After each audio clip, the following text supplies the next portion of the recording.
Your step-by-step guide to fluency. Chapter 1, The Start of Your Journey. Hi, I'm Mark, and today I'm going to talk about something important: how you can speak English better than ever before. If you've ever felt stuck, like no matter how much you study, speaking still feels hard, you're not alone. Many learners feel the same way. But here's the good news. You can improve, and it doesn't have to take years.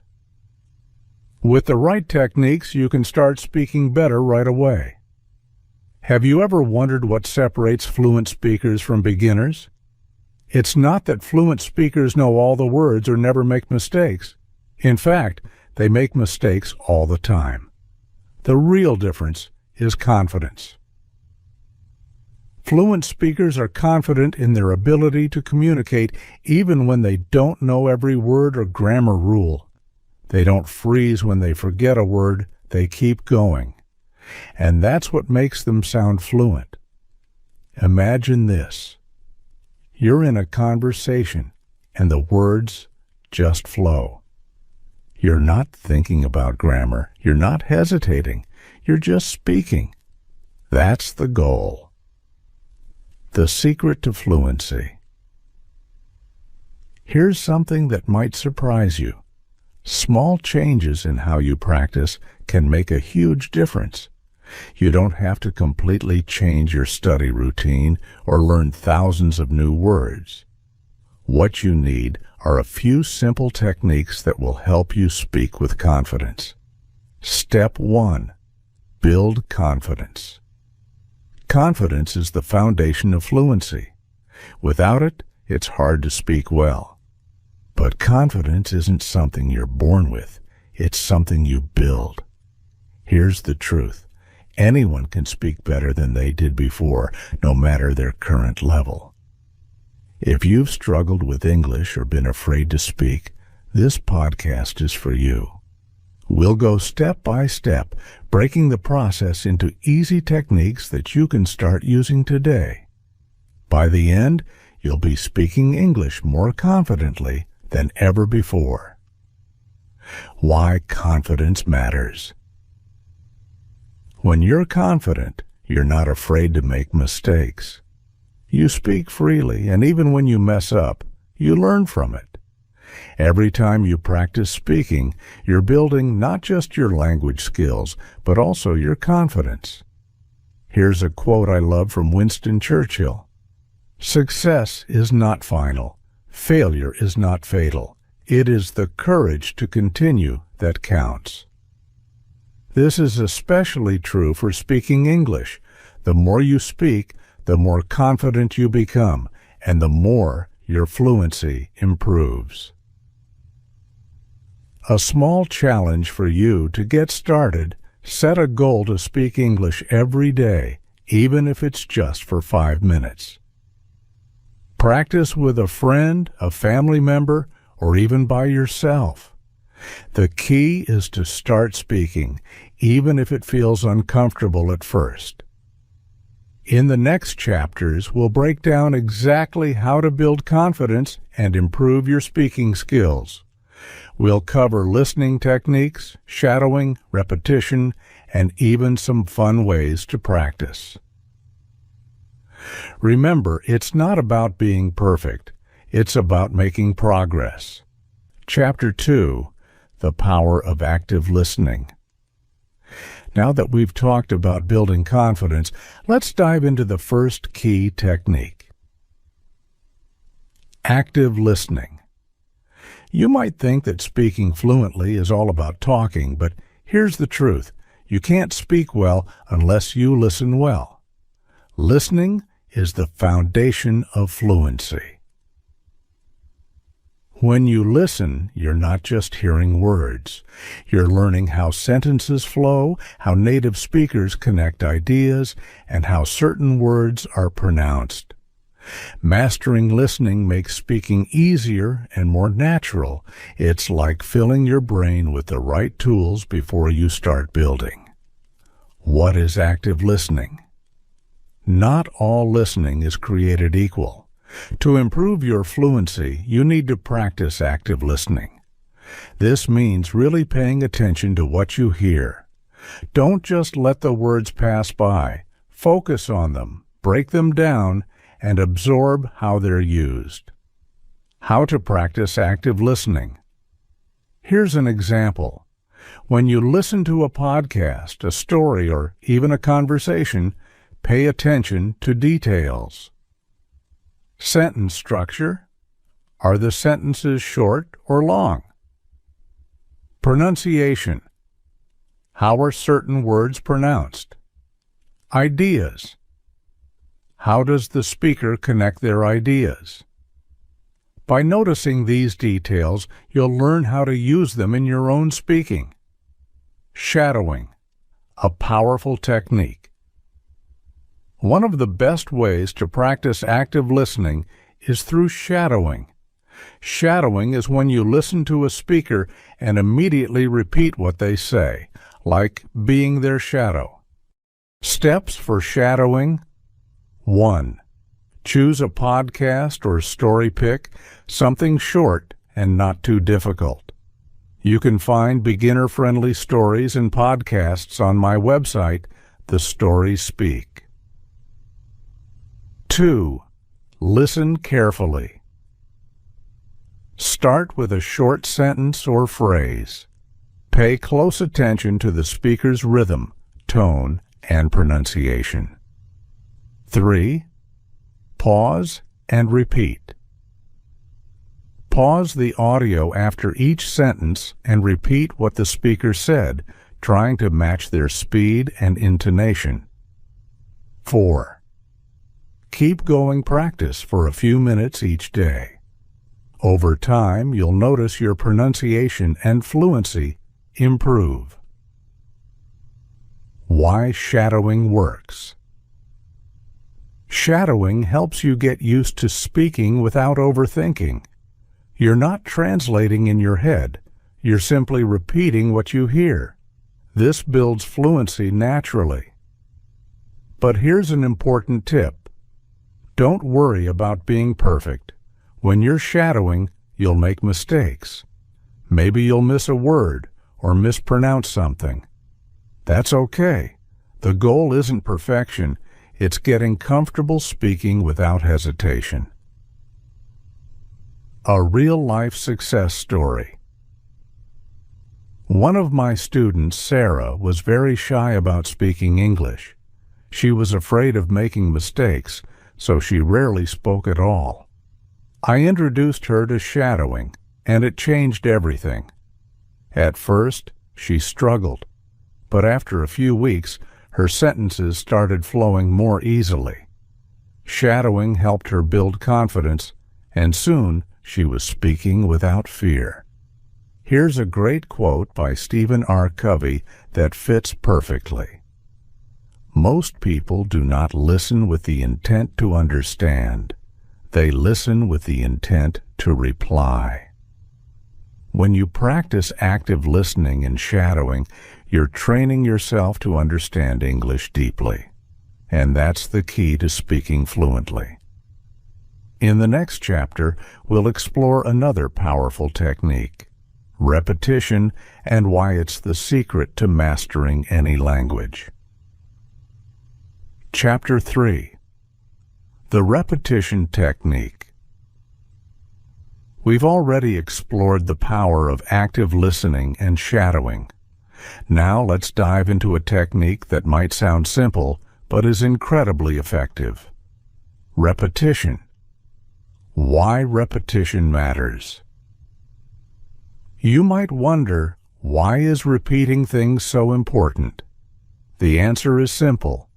Repetition helps your brain learn to speak fluently without hesitation. Think of it like this.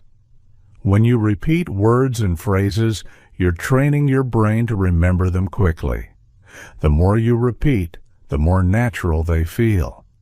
Eventually, you'll be able to say them without thinking, just like riding a bike or memorizing a song.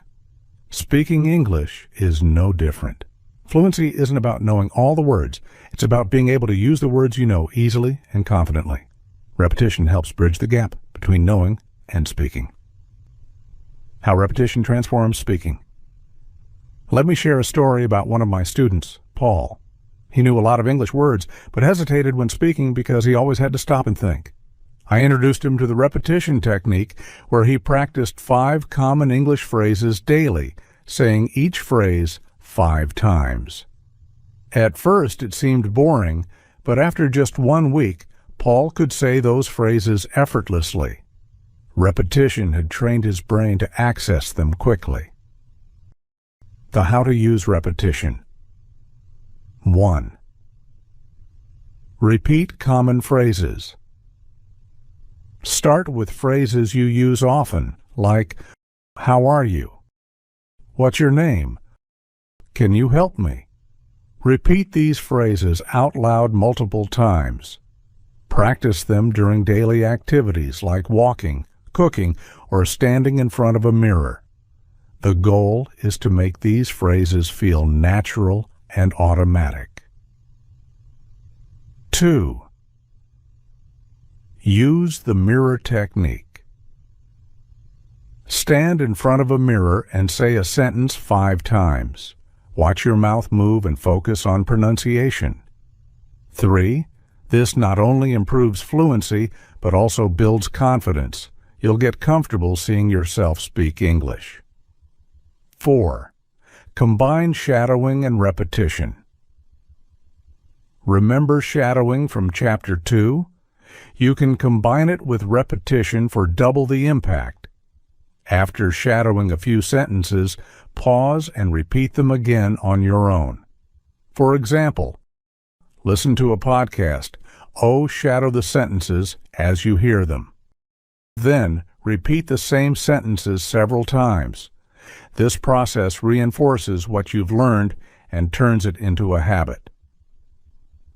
5. Record yourself. Record yourself reading a short passage aloud. Listen to the recording and repeat the sentences again. This method lets you hear your progress over time, helping you identify areas for improvement. 6. Start small for big progress. You don't need to tackle long paragraphs. Begin with simple sentences like, "I'm going to the store." "I like reading books." "It's a sunny day." Practicing daily, even with short sentences, will lead to noticeable improvements in fluency. Repetition builds confidence. Repetition helps you get comfortable with English, which builds confidence. The more you repeat a phrase, the more natural it feels. When you're comfortable, hesitation fades, and your words start flowing effortlessly. Here's a quote by Aristotle that captures this idea perfectly. "We are what we repeatedly do." Excellence, then, is not an act, but a habit. By repeating phrases, you're building a habit of speaking fluently. Chapter 4. Making practice. Fun repetition is powerful, but it's just one piece of the puzzle. In this chapter, we'll explore how to make practice enjoyable so that learning English becomes something you look forward to. Why fun matters. When learning feels like a chore, it's hard to stay motivated. But when it's fun, you naturally want to practice more often, and that consistency is what leads to fluency. But techniques for fun, practice 1. Role-playing step into real conversations by acting out different scenarios. This helps you practice real-life English in a low-pressure, enjoyable way. Choose a situation. Pretend you're ordering coffee, having a job interview, or meeting new friends. Create a dialogue. Write down a few sentences you might need to say. Act it out. Practice the dialogue alone or with a friend. Role-playing feels more like acting than studying, making it a fun way to practice everyday phrases.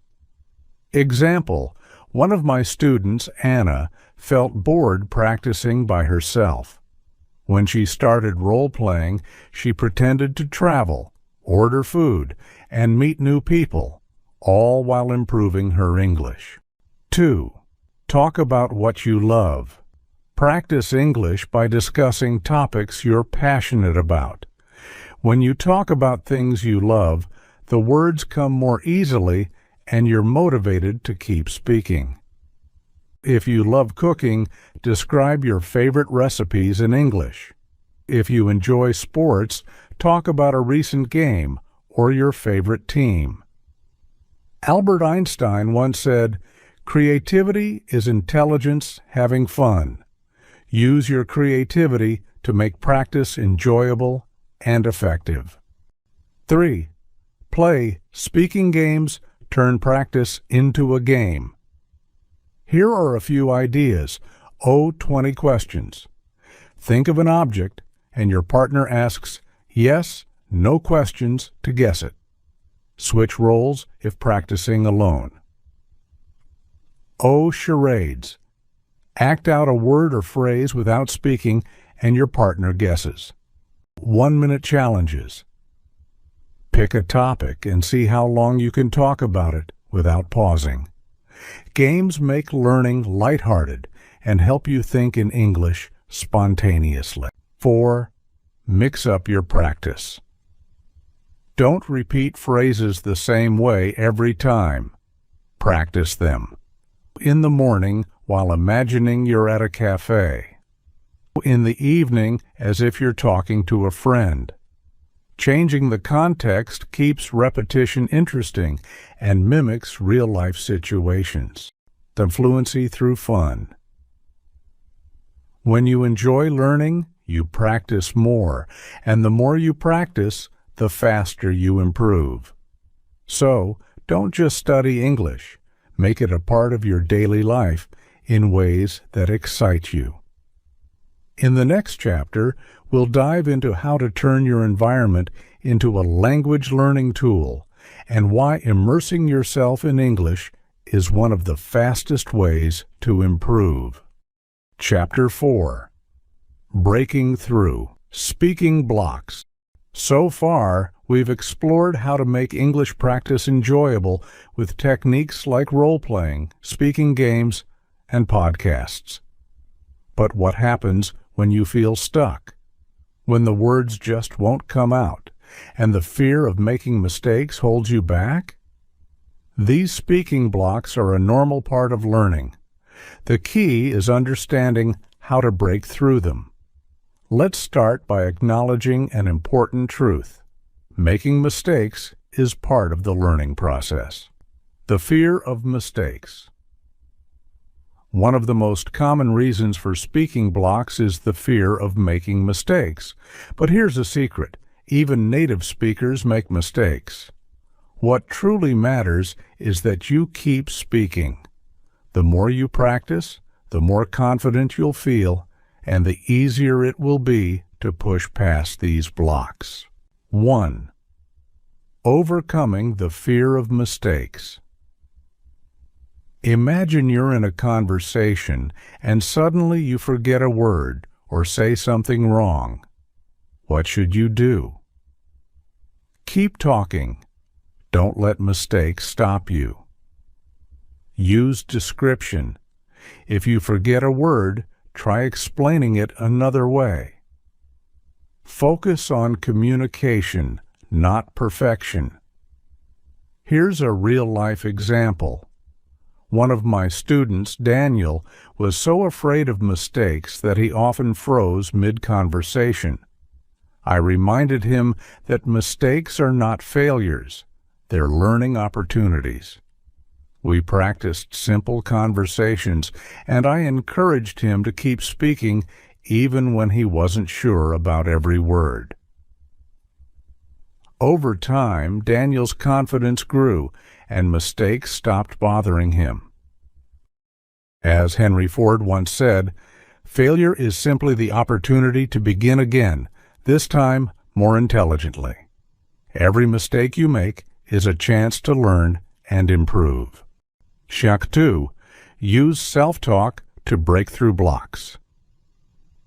When you don't have someone to practice with, self-talk can be your best tool. It's simple, yet powerful. Talk to yourself in English as if you're having a conversation. You can practice self-talk during everyday activities like cooking, walking, or getting ready for bed. How self-talk works. Describe your day. Talk about what you did, where you went, or what you plan to do. Example: today I went to the store. I bought apples, milk, and bread. Ask yourself questions. For instance, what should I eat for dinner? Then answer in English. Practice situations. Imagine you're in a restaurant or meeting someone new and practice what you'd say. A student of mine, Sophie, used to feel stuck because she didn't have a speaking partner. I introduced her to self-talk, and she started practicing English during her morning routine. Over time, speaking English felt more natural, and her confidence improved significantly. Chapter 3. Use shadowing to push through blocks. We've already discussed shadowing in earlier chapters, but it's worth revisiting because of how effective it is for breaking speaking blocks. Shadowing trains your brain too. Speak without overthinking. Mimic natural rhythm, intonation, and pronunciation.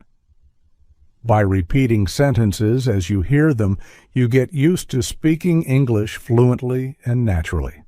If you hit a speaking block, go back to shadowing for a few minutes to reset your confidence. 4. Embrace practice as progress. When you feel stuck, remind yourself that every small effort contributes to your progress. Learning a language is a journey, and even the toughest moments are part of the process. Here's a technique to keep in mind. Celebrate small wins. Recognize and celebrate your progress, no matter how small. Did you speak for 5 minutes without stopping? Did you learn a new word or phrase? Did you successfully role-play a conversation? As B.F. Skinner once said, "A person who feels appreciated will always do more than what is expected." Appreciate your own efforts, and you'll stay motivated to keep improving. 5. Change your environment. Sometimes feeling stuck comes from a monotonous routine. Changing your environment can refresh your mindset and help you practice more effectively.